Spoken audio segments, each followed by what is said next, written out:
Innal hamdalillah nahmaduhu wa nasta'inu bihi wa nastaghfiruh wa nastahdihi wa natubu ilayh wa na'udzu bihi min shururi anfusina wa min sayyiati a'malina man yahdihillahu fala mudilla lahu wa may yudlil falan tajida lahu waliyyan mursyida.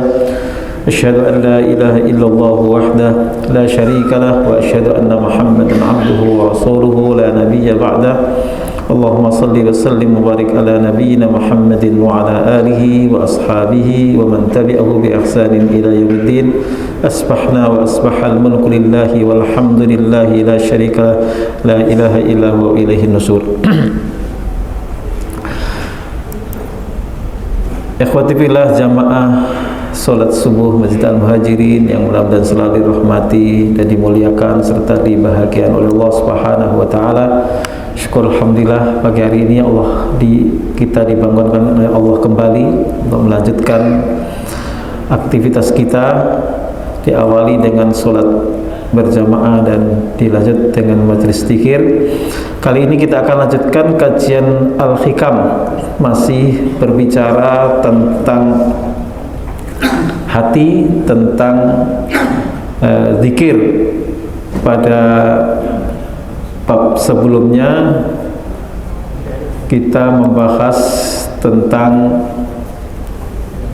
pesan dari hikmah ke-46 agar kita tidak meninggalkan zikir hanya karena merasa hati kita belum hadir. Ini alasan klasik di masyarakat kita. Ketika seseorang belum tersentuh hatinya untuk melaksanakan ibadah secara lebih sempurna, nggak mau ke masjid karena merasa dirinya masih belum pantas gitu. Ada wanita yang belum mau berhijab, nggak mau kerudungan karena ingin menjilbabi hatinya terlebih dahulu. Alasannya nggak mau ikut tadarus karena masih belum bisa banyak Al-Quran, belum bisa baca Al-Quran misalkan, dan seterusnya, banyak sekali alasan. Maka beliau menegaskan la tatrukid dzikra li atami hudurika ma'allahi fihi, ya, jangan lantas meninggalkan zikir hanya karena zikir kita belum diiringi dengan kehadiran hati. Jangan kemudian tidak mau sholat atau tidak mau sholat berjamaah karena merasa belum bisa khusyuk dan seterusnya. Tapi semuanya itu adalah proses. Yang penting berzikir, yang penting beribadah, yang penting sholat. Urusan nanti kualitasnya, keikhlasannya dan seterusnya itu adalah sebuah proses. Maka setelah diingatkan oleh Ibnu Athaillah tentang pentingnya berzikir walaupun belum diiringi dengan kehadiran hati, beliau kemudian menjelaskan tentang tanda-tanda matinya hati dalam bab ke-6 Al-Babus Sadisu. Ini saya ambil dari syarah Ibnu Ajibah tentang alamatu mautil qalbi, tanda-tanda matinya hati, ya. Nyambungnya apa? Ketika orang itu berzikir, itu berarti hatinya hidup. Maka ketika tidak mau berzikir dengan segala bentuk zikir seperti yang sudah kita bahas pada pertemuan sebelumnya, ya, maka dia akan mati.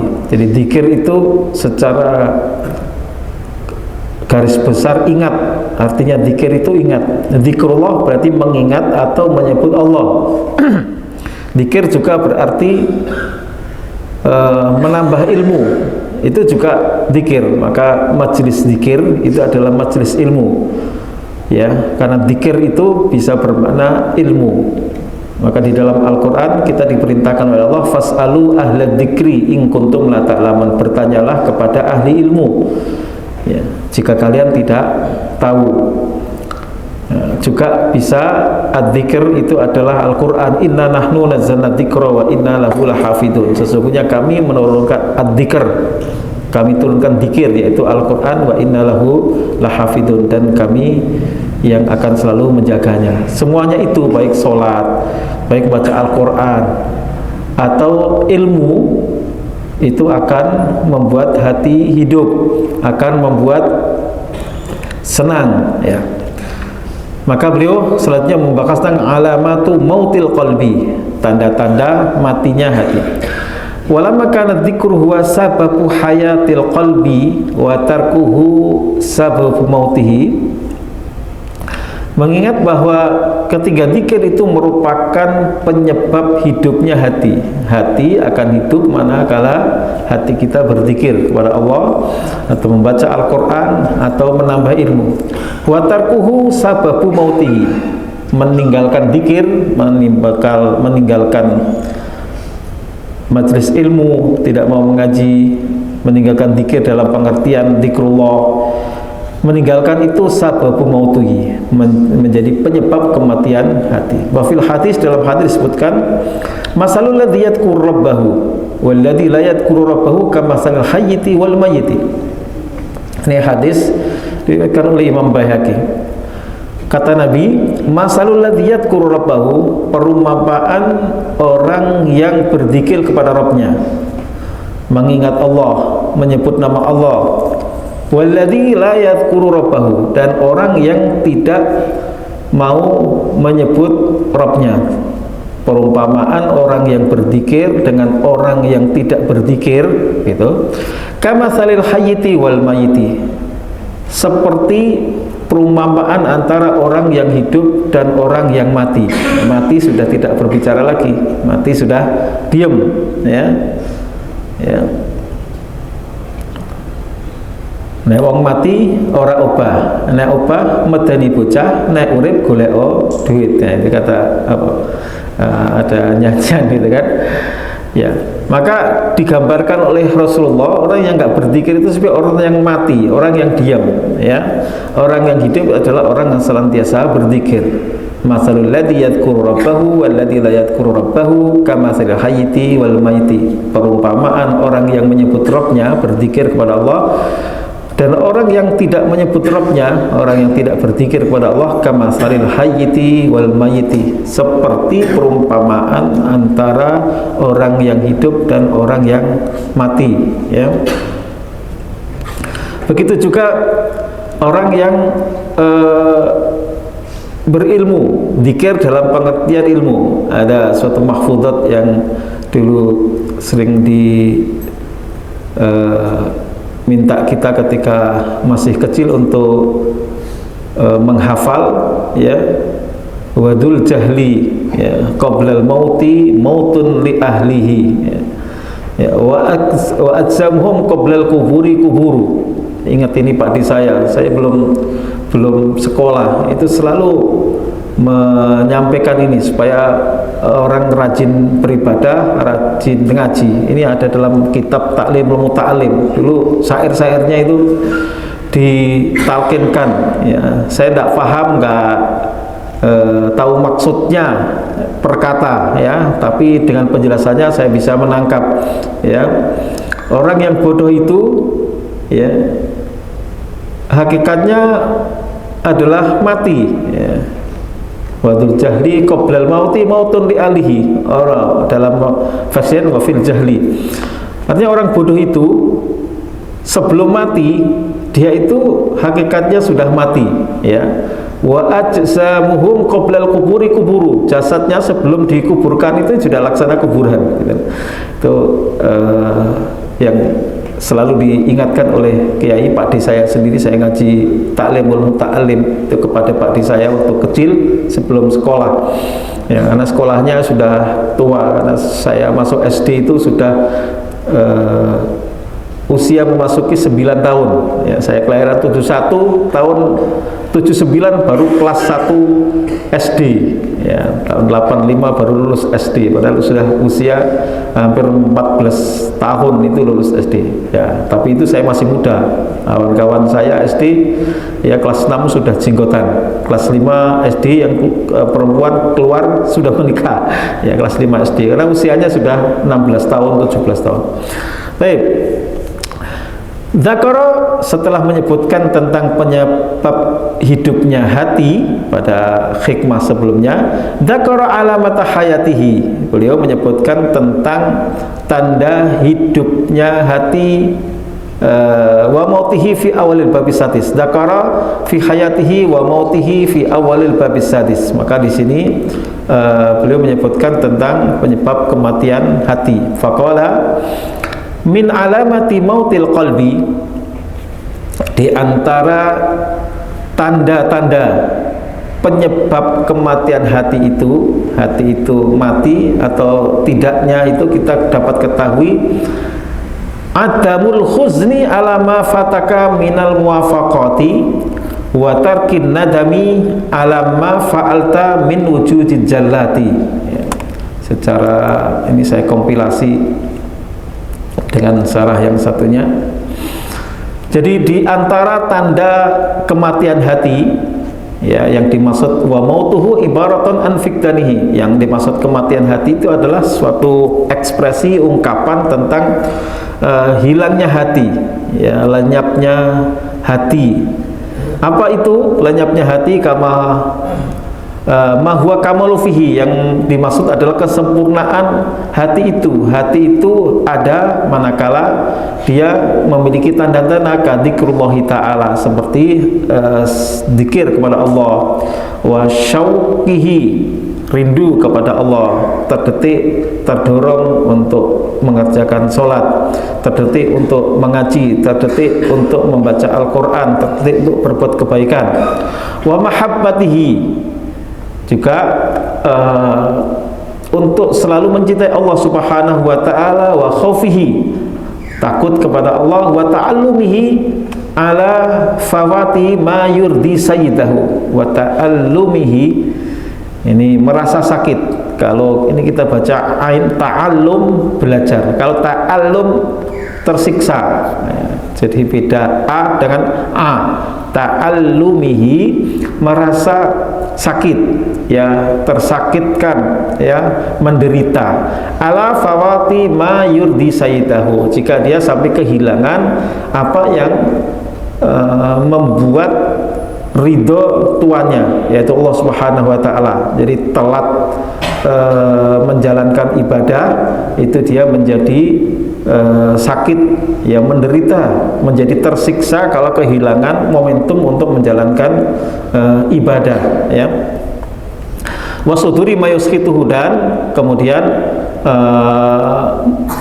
melakukan sesuatu yang membuat Allah Subhanahu wa ta'ala murka. Jadi di antara tanda kematian hati itu adalah adamul khuzni ala ma fataka minal muwafaqati, tidak bersedih hati ala ma fataka minal muwafaqati, atas hilangnya sesuatu yang diridhoi oleh Allah Subhanahu wa ta'ala. Tidak tersedihkan hati karena kehilangan kesempatan melakukan ketaatan, ya. Muwafaqat itu artinya adalah sesuatu yang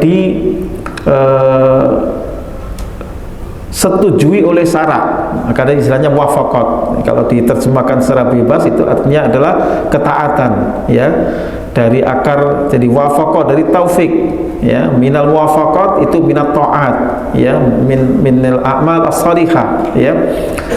Jadi kehilangan kesempatan untuk melakukan ketaatan itu membuat sedih.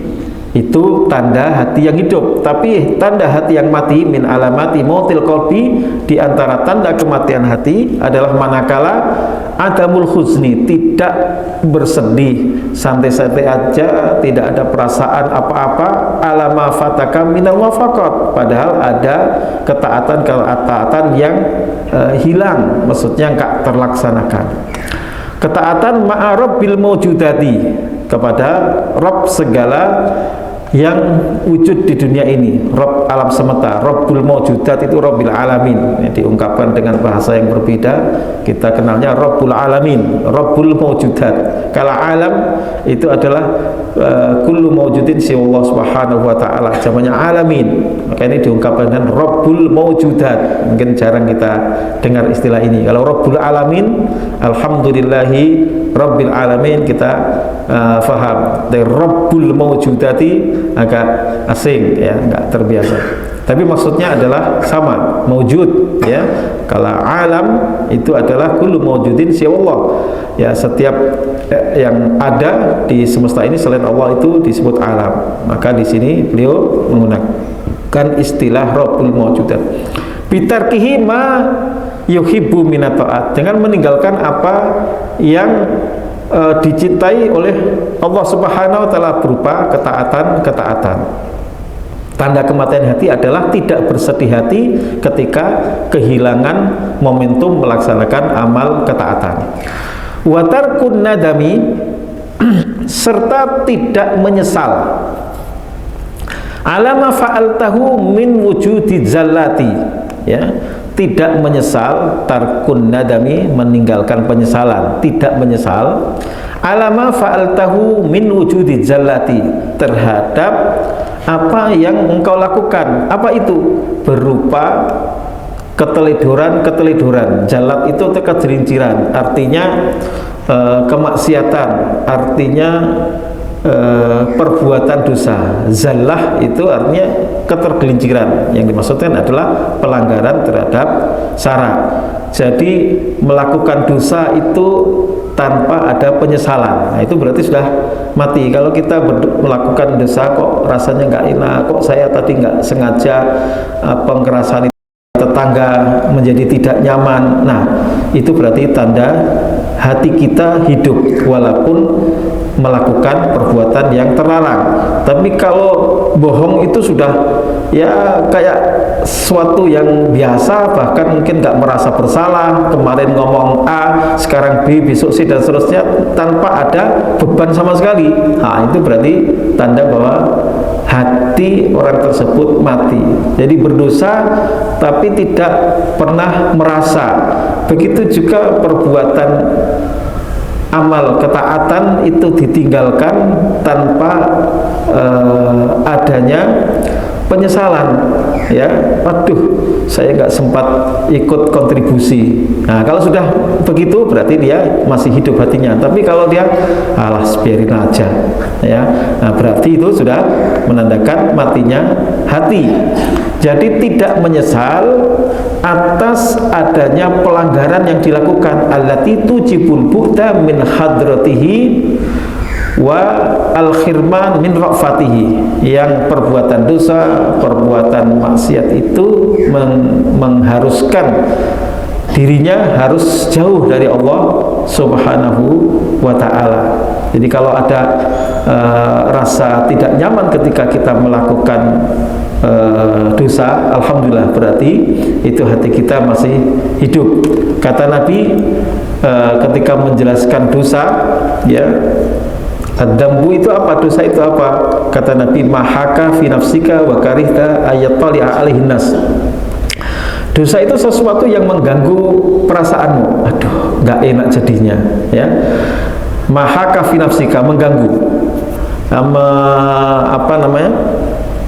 mengusik hati kita. Wa karihta ayattali'a alaihin nas, dan engkau tidak ingin orang lain mengetahui. Nah, itu definisi dosa yang diberikan oleh Nabi ini secara perasaan hati, secara psikologis. Orang yang berbuat dosa apapun itu bentuknya tentu bertingkat-tingkat, ya. Itu mahaka fi nafsika wa karita ayyatari'a alaihin nas, ya, sesuatu yang mengusik jiwamu, ya, itu kalau hatinya masih hidup. Kalau sudah mati ya tidak ada lagi. Wa karihta ayattali'a alaihin nas, dan engkau tidak ingin, engkau benci ketika orang lain tahu, ya, itu berarti perbuatan dosa. Tapi kalau ini sudah tidak ada rasa, mati rasa, maka itu berarti sudah mati hatinya. Ya, berbohong terus-terusan, santai aja, senyum-senyum saja tanpa ada beban, ya, menipu, ngapusi, apalagi kalau yang ditipu, yang diapusi itu ya banyak orang, apalagi rakyat negara. Nah itu kan hatinya mati. Ya kalau sudah mati ya gimana lagi, mau mati mau diapain, ya susah. Biasanya dinasihati pun juga sudah sulit sekali, ya. Baik. Min alamati maul qalbi adamul khuzzi ala ma fataka minal muwafaqati wa tarkin nadami ala ma fa'alta min wujudi zallati. Di antara tanda matinya hati adalah tidak bersedih hati atas ketaatan yang ditinggalkan, serta tidak menyesal atas perbuatan dosa yang dilakukan. Ini intinya. Saya ulang lagi, saya terjemahkan secara bebas. Kalau terjemahkan harfiahnya nanti agak kadang susah, karena memang diksi dan stilistika bahasa Arab berbeda dengan uslub kita. Di antara tanda-tanda matinya hati itu adalah tidak bersedih hati atas ketaatan yang ditinggalkan, artinya tidak dilakukan, serta tidak menyesal atas perbuatan dosa yang dilakukan. Baik, lalu mengapa hati itu menjadi mati? Ibnu Ajibah mengatakan, qultu mautul qalbi sababu salah satu asya. Matinya hati itu penyebabnya ada 3 hal, kata beliau. Pertama, hubbud dunya, cinta dunia. Ini yang kemudian istilahnya membuat orang membabi buta. Nggak tahu, kalau babi itu kan jalannya selalu ke depan katanya. Jadi kalau kita mau diseruduk babi, ya, belok aja, jangan lari ke depan, harus belok-belok, katanya begitu. Saya pernah lihat video itu, orang ingin membuktikan apa memang katanya babi itu nggak bisa belok. Itu ngejar babi di jalan pakai mobil, itu sampai jauh ya lurus terus, padahal kan jangan belok ke ya kiri atau ke kanan udah masuk hutan, ya, tapi sampai jauh. Ini orang iseng, apa benar babi dalam konteks ini celeng itu nggak bisa belok kalau lari, ya kan? Jadi lurus terus katanya, gitu. Ya mungkin kalau sudah lari kenceng mungkin gitu, tapi ini nggak tahu saya buktinya. Tapi di video itu memang lari terus ke depan, dikejar mobil itu lari terus. Padahal kalau dia nyingkir belok kan nggak perlu lari, mobil nggak bisa masuk ke hutan gitu, hanya di jalan. Ini orang iseng gitu ya. Akhirnya membabi buta, ini tanpa kendali, karena hubutunnya apapun dia lakukan, ya, itu menjadikan matinya hati. Hubbud dunya, cinta dunia, ya. Tentang cinta dunia ini pernah ya ditanyakan kepada Rasulullah SAW tentang ya Rasulullah, berkaitan juga dengan sombong itu. Masing-masing kami kan ya suka, ya, kalau sepatunya bagus, ya, bajunya juga bagus dan seterusnya. Apa itu menandakan dia sombong, ya? Dan karena kecintaan dunia, enggak, bukan itu, ya.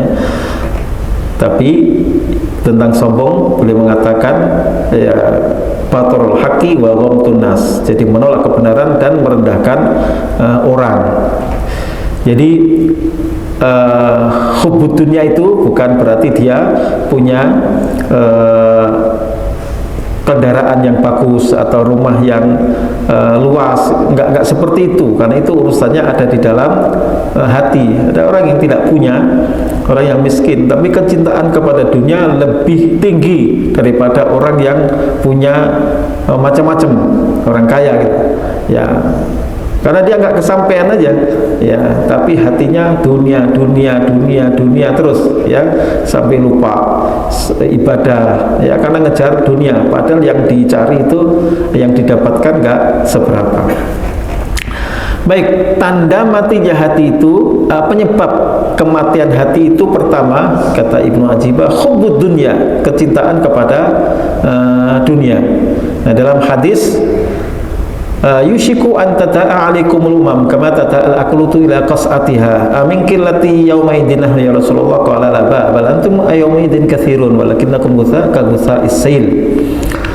Kata Nabi tentang wahan ini, hampir-hampir saja bangsa-bangsa yang ada di dunia itu menyerbu kalian, ya, seperti binatang-binatang lapar yang menyerbu makanan, kasih makanan gitu ya. Kalau kita ngasih makan ikan lele di kolam, duduk semuanya gitu.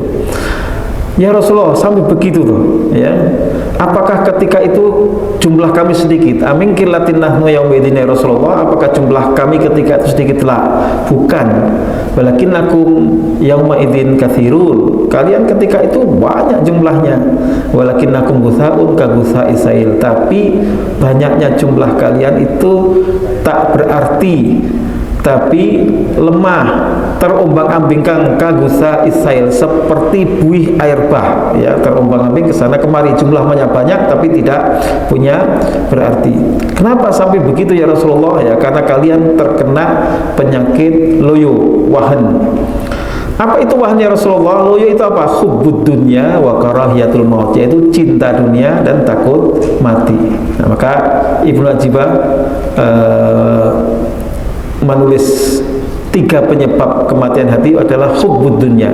Ini mengambil istifadah dari apa yang disampaikan oleh Rasulullah tadi, hubbud dunya wa karahiyatul maut, yaitu wahan.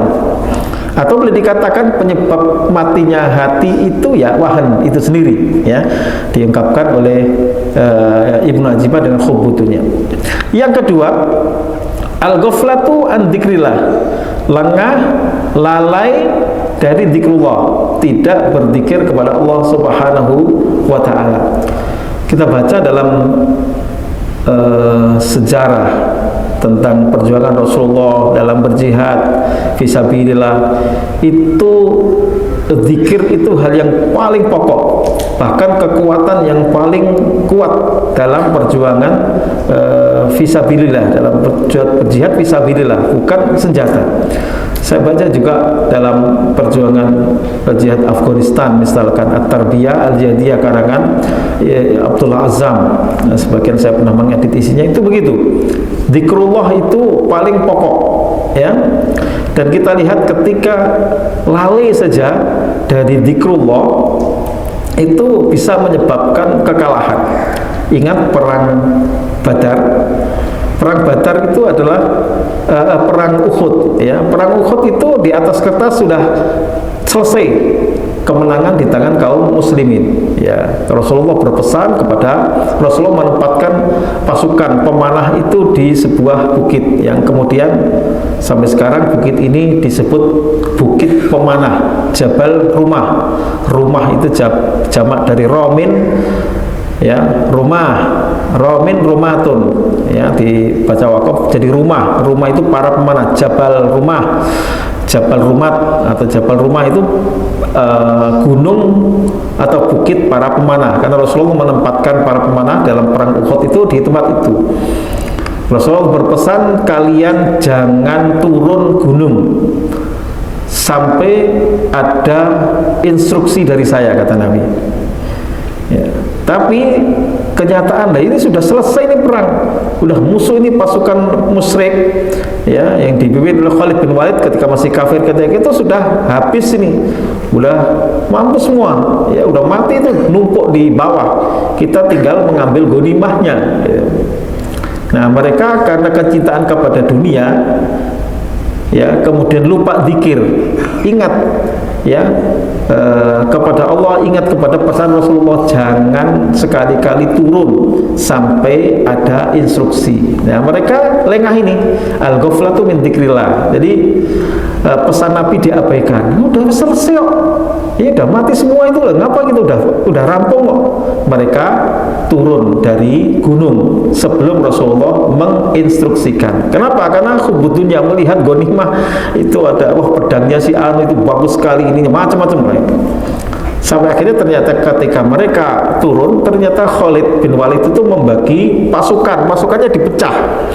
Yang sudah hancur itu sebagian pasukan saja. Dari belakang Khalid bin Walid ya mengerahkan pasukan dengan begitu kencangnya dan mengambil alih posisi yang tadinya ditempati oleh para pemanah ya di Jabal Rumah. Ini bapak-bapak kalau nanti ditakdirkan ada yang mau ibadah umroh ya bisa mengunjungi tempat ini dan sambil berkontemplasi merenung ya. Nggak tahu kalau ada yang sudah berangkat apakah ada yang dijelaskan nggak tempat-tempat itu yang bersejarah itu ya. Khalid bin Walid mengambil alih tempat yang strategis dan kemudian kaum muslim yang di bawah yang sedang mengambili barang rampasan kembali sikat dipanah dari atas. Akhirnya mereka pura-pura dan lari terbirit sampai ke gunung sebelah ya di Jabal Uhud itu ya, sampai terus kemudian mereka terbirit-birit ya dalam perang Uhud itu ya, Jabal Uhud, terus nanti ke kiri terus itu nanti sampai ada Bukit Mahnit namanya. Baik, mudah-mudahan nanti jamaah saya dimudahkan oleh Allah menjalankan umroh tapi sambil menerungi napak tilas perjuangan Rasulullah. Ini penting selain melaksanakan manasik umroh, tapi tempat-tempat yang spesial ya di Gua Saur misalkan, apalagi Gua Hira atau tempat-tempat perjuangan itu penting untuk kita renungi. Nah ini terkait dengan penyebab matinya hati. Karena apa tadi? Hubbud dunia tadi ya. Ini bukan siapa-siapa, itu para sahabat ya. Itu bisa menimpa sahabat, orang yang dekat. Karena yang tergoda oleh dunia itu bukan orang zaman kita saja. Zaman Nabi, bahkan juga pengikut Nabi itu ya tergoda dunia. Tergoda juga oleh wanita ya. Ada laki-laki ya yang hijrahnya ke Yasrib itu karena mengejar seorang wanita yang bernama Ummu Qais ya. Tidak semua orang itu ikhlas dalam berhijrah. Dia hijrah itu bukan karena ngikuti Rasulullah semata, bukan, karena ada wanita yang dia kejar. Nah itu si Ummu Qais, kalau saya di Mekah, dia di Madinah, mestilah putus, nanti dia diambil orang ya. Akhirnya cinta putus sampai di sini saja. Nah, saya harus kejar, saya harus ikut. Ya, maka kemudian Nabi mengatakan dalam hadis tentang niat, innamal a'malu binniyat wa innamal likulli imri'in ma nawa. Ya, faman kanat hijratuhu ila Allah wa rasulihi fa hijratuhu ila Allah wa rasulihi, faman kanat hijratuhu lidunya aw imra'atin yankihuha, dalam riwayat lain yatajawaju fa hijratuhu ila ma hajara ilaihi. Ini mengingatkan tentang hijrahnya seorang laki-laki yang semata mengejar Ummu Qais. Siapa yang hijrah kepada Allah semata karena Allah dan Rasulnya, maka dia itulah yang sesungguhnya mendapatkan pahala hijrah. Tapi ada orang yang hijrahnya ya wa man kanat hijratu lidunya, ada orang yang hijrahnya karena dunia semata, awi mur'atin yang kihua, atau karena wanita yang dia ingin nikahi ya, fa hijratuhu ila ma hajara ilaihi, yang hijrahnya itu ya yang dia dapat ya dunia. Nah itu namanya, orang ini kemudian dikenal dengan sebutan muhajir Ummu Qais. Dia orang hijrahnya memburu Ummu Qais, wanita yang dia cintai, yang saat itu ikut hijrah ke Madinah, ke Yasrib. Nah, kalau dia nggak ikut lelaki ini, kekasihnya, ya udah sampai di sini, nah, dia hijrah, dia nggak dapat pahala hijrah, tapi dia mendapatkan wanita yang diinginkan tadi. Wanitanya nggak ngerti itu mungkin tulus tidaknya itu hijrahnya, tapi tulus cintanya kepada Ummu Qais jelas. Wong dia pergi, dia juga mau ikut kemana saja dia pergi. Ya, tapi akhirnya ketika di Madinah kan tempat yang baik, akhirnya menjadi baik. Cuman kehilangan pahala hijrah, nggak dapat pahala hijrah, tapi kebaikan mendapatkan. Nah ini cinta dunia itu penyebab matinya hati. Wal ghaflatu an dzikrillah, lalai dari dzikrullah, termasuk pesan tadi, pesan Rasulullah. Ini dapat kita lihat dalam berbagai tarikh dalam sejarah. Yang ketiga, wa irsal jawarihi fi ma'asillah, menggiring. Ini kalau secara harfiah itu mengirimkan anggota badan dalam bermaksiat kepada Allah. Artinya apa? Melakukan perbuatan-perbuatan maksiat. Diungkapkan oleh Ibnu Ajibah, irsalul jawarihi fi ma'asillah. Ini menjerumuskan diri kita ini dalam perbuatan maksiat kepada Allah Subhanahu wa taala. Dosa. Kalau 1-2 kali dan itu dosa kecil itu tidak begitu mengganggu, apalagi kalau dia terus bertobat dan istighfar. Kata Nabi, innal abda idza adznaba dzanban nakat fi qalbihi naktatun saudau. Seorang hamba itu ketika dia melakukan dosa, maka tergoreslah di dalam hatinya noda hitam. Kalau kemudian dia beristighfar dan bertaubat, maka noda itu hilang, ya, terhapuskan. Tapi kalau dia tidak taubat, ya, dalam konteks tadi dia tidak merasa berdosa, ya, tidak menyesal, wa tarkun nadam ala ma fa'alta min wujdalat, maka nanti orang itu bermaksiat selanjutnya tambah berbuat dosa, maka titik hitam lagi, tambah lagi, maka kata Nabi sampai kemudian hatinya betul-betul hitam semua. Fadzalika ron, itulah yang disebut dengan ron. Kemudian Nabi mengatakan, mengutip ayat Al-Quran, kalla bal rona ala qulubihim. Kalau bacaan kita bal sakta rona, tapi kalau bacaan riwayat waras tetap dibaca kalla barrona ala qulubihim maka yaksibun. Jadi ada hatinya udah tertutupi oleh ron, ya. Baik. Ini penyebab kematian hati, ya. Mautil qalbi sababu salah satu asya'a, kematian hati itu penyebabnya ada 3: cinta dunia, lalai dari dzikir kepada Allah, serta banyak melakukan perbuatan kemaksiatan. Selanjutnya, wasababu hayatihi salah satu asya'a, penyebab hidupnya hati itu ada 3. Pertama, az-zuhdu fid dunya, zuhud di dunia.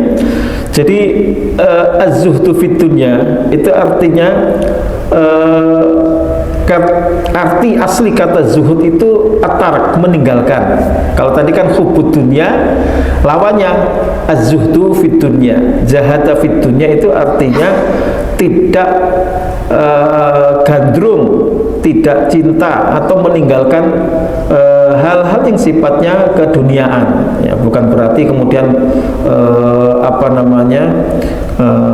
anti ini anti itu, ya, tidak menikmati, enggak. Maksudnya adalah tidak tergoda oleh urusan-urusan duniawi. Urusan duniawi ya nggak boleh kita mengharamkan yang halal. Ditegur oleh Al-Quran, kul man harrama zinatallahi allati akhraja li baiti wat thayyibati minar rizqi.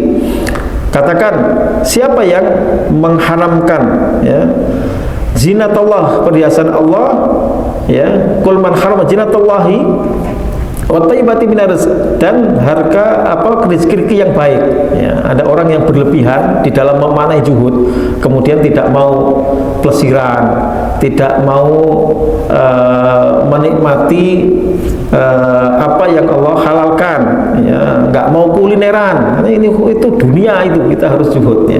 Asal tidak berlebihan, maka itu sah-sah saja. Mau bakar ikan yang sudah lama kayaknya ini nggak musim ikan ini, bagus. Itu boleh saja. Itu bukan berarti cinta dunia, bahkan itu bentuk dari cinta akhirat. Kan ada yang mentraktir itu cinta akhirat, yang menyenangkan jamaah sekalian, mengajak jalan-jalan, itu sesuatu yang itu tafakur, itu siru fil ard, ya. Kita diperintahkan untuk berjalan di muka bumi ini mengambil pelajaran. Jadi zuhud itu harus proporsional, ya. Zuhud itu mengambil porsi dari urusan dunia ini secara proporsional, itu zuhud, ya. Jadi bukan anti urusan dunia, nggak mau rumah, nggak mau mobil, bahkan nggak mau menikah, ya, itu bukan begitu, ya. Az-zuhdu fid dunya, zuhud di dunia, ya. Jadi dulu penguasa-penguasa zaman masa Khulafaur Rasyidin itu dia menjadikan kekuasaan itu sebagai alat untuk menegakkan agama. Ya, nggak ada ceritanya menjadi penguasa menjadi kaya. Ya. Maka di zaman Umar itu sudah ada aturan bahwa siapapun yang menjadi aparat pemerintah itu sebelum menjabat itu dikalkulasi dulu hartanya, ya. Dan rata-rata ketika sudah menjadi khalifah atau gubernur, amir itu yang kekayaannya yang semula banyak justru menjadi berkurang, ya. Kalau sekarang nggak tahu berapa kali lipat, itu kan ada yang lapor dulu ke ini, ya. Az-zuhdu fid dunya artinya tidak gandrung. Saya terjemahkan gandrung, ini bahasa Jawa, ya. Jadi tintanya itu nemen-nemen, gitu, ya. Ya, zuhud di dunia itu artinya tidak gandrung kepada dunia, artinya kesahajaan dalam urusan dunia. Kalau saya artikan anti dunia itu ya kita hidup di dunia, ya. Nggak bisa, dan kita tidak boleh mengharamkan sesuatu yang dihalalkan oleh Allah, ya, makanan, ya, pakaian, ya, wanita, ya, berbagai hal, ya. Maka tadi inna rajula la yuhibbu ayyakuna saubuhu jamilan wa na'luhu jamilan. Ya Rasulullah, masing-masing kita itu kan ingin orang itu bajunya bagus, ya. Kalau sekarang itu HP-nya bagus, ya kan. Ya asal profesional, ya, pengen HP-nya bagus, nggak punya uang sampai kemudian maksa-maksain kredit, ya, pakai itu, ya, memaksakan misalnya, ya, harus sesuai dengan kemampuan kita. Sebab hidupnya hati, zuhud di dunia. Yang kedua, al-istighol bidzikrillah, sibuk berzikir kepada Allah Subhanahu wa ta'ala, sibuk zikir, ya, zikir banyak pengajian, juga zikir zikrullah, tafakur alam itu penting, ya. Kalau Sayyid Al-Qarni itu menyarankan setiap pekan hendaklah suatu keluarga itu melakukan nuzhah, ya. Nuzhah itu refreshing, ya, tafakur alam. Apa mungkin kali ini ke gunung, besok ke pantai, besok main futsal bareng, besok mungkin mancing di Muara Angke. Itu hal-hal yang penting, itu tafakuran, ya Allah, lautan luas ini, samudra yang luas ciptaan Allah Subhanahu wa ta'ala, itu penting, ya, ya. Ya. Cuman mungkin kita belum tentu bisa seperti itu, ya. Jadi itu akan melahirkan apa? Zikrullah. Kita akan mulai, ya Allah, subhana ma khalaqta batia, subhanallah. Dan gitu kita jalan ke gunung, ke tempat-tempat yang indah, atau itu akan memunculkan zikrullah. Maka al-istighol bidzikrillah itu menghidupkan hati, sibuk zikrullah. Selain baca Al-Qur'an, zikir secara umum. Dan yang ketiga, wa suhbatu auliyaillah, menemani, mendampingi, berkawan dengan wali-wali Allah, kekasih-kasih Allah, wong kang soleh kumpulono. Ada orang itu, ya, ada orang yang soal ke kiai itu tidak dikasih wejangan yang macam-macam, sudah cukup aja datang saliman, sudah dikasih kopi, ya, sudah. Itu kemudian rasanya itu udah nyetrum, dia ingin menjadi baik seperti orang-orang yang di sekitarnya, padahal di belakang dia mendem, ya, mabuk, ya, apa, tapi kemudian dia sadar bukan karena ini haram, ini enggak seperti itu, tapi karena hanya suhbah. Maka Nabi mengatakan ad-dinu al-mar'u ala dini khalilihi, orang itu mengikuti agama orang dekatnya. Makanya ini sesuai nih apa yang disabdakan oleh Nabi, itu kemudian diungkapkan oleh Wali Songo wong kang soleh kumpulono, katanya itu tombo ati iku limo ing warnani dan seterusnya. Ini ya zikrullah wong kang soleh kumpulono, ini sama sebenarnya, narasinya berbeda. Taib, wa alamatu mautihi, salah satu asya, alamat kematian hati ada 3. Ini yang dibahas di hikmahnya. Adamul khusni alama fataka minat ta'at, tidak bersedih hati atas ketaatan yang terlewatkan, yang tidak dilaksanakan. Wa tarkin nadami alama fa'ata minaz zalat, serta tidak nyesal atas perbuatan maksiat yang dilakukan, wa suhbatuka lil ghafilinal amwat, serta berkawan dengan orang-orang lalai dan orang-orang yang mati. Ini tanda kutip, ya. Walidzalika li anna sudur taati minal abdi unwanus sa'adah. Yang demikian itu karena lahirnya amal ketaatan minal abdi dari seorang hamba itu unwan sa'adah, tanda kebahagiaannya. Wasuduril maksiati alamatus saqawah, ya, lahirnya kemaksiatan itu tanda kesengsaraan, ya, batinnya tersiksa, tidak nyaman, ya, kecuali yang sudah betul-betul mati. Fa in kana qalbu hayyan bil ma'rifati wal imani alamahu ma yujibu syaqawatuhu wa afrahu ma yujibu sa'adatuhu. Jika hati itu hidup, hidupnya bil ma'rifati wal iman, hidupnya karena ma'rifatullah dan karena iman, alamahu, maka dia akan tersakiti, merasa tidak nyaman oleh apa? Ma yujibu sakawatuhu, yang oleh segala hal yang membuat dia sengsara. Artinya hal yang taat itu membuat dia senang, sementara hal yang membuat dia sengsara, dia menjadi tersakiti. Maka kata Nabi, man saratu khasaratuhu wa sa'atu sayi'atu fa huwa mu'min. Siapa yang tersenangkan oleh amal kebaikannya dan tersakiti oleh amal keburukannya, maka dialah orang yang beriman, kata Nabi. Man saratu hasanatuhu, siapa yang amal-amal kebaikannya itu dia membuat bahagia, alhamdulillah bisa sholat berjamaah subuh, alhamdulillah bisa ikut kajian, alhamdulillah bisa infak, alhamdulillah bisa bantu orang, dia senang. Wasa'atu sayi'atu, sementara kalau berbuat buruk dia menjadi terganggu hatinya, kata Nabi, fahuwa mu'min, maka orang itu adalah orang yang beriman. Baik, jemaah sekalian, sampai di sini sudah surat. Kita mohon kepada Allah SWT mudah-mudahan berkenan menjadikan hati kita ini hati yang salim, hati yang sehat, hati yang bahagia di dunia ini apapun adanya, dan syukur-syukur dan yang paling prioritas mudah-mudahan kita dibagikan oleh Allah Subhanahu wa taala di akhirat sana memiliki hati yang hidup, bukan hati yang mati. Yauma la yanfa'u malu wala banun illa man atallaha biqalbin salim. Harta dan anak-anak tidak akan berguna nanti kecuali orang yang datang menghadap Allah dengan hati yang salim, hati yang sehat, hati yang tentu hidup, hati yang hidup dan hidupnya sehat. Kita tutup dengan kafaraat ini. Subhanaka Allahumma rabbana wa hamdika asyhadu an la ilaha illa anta astaghfiruka wa atubu ilaik.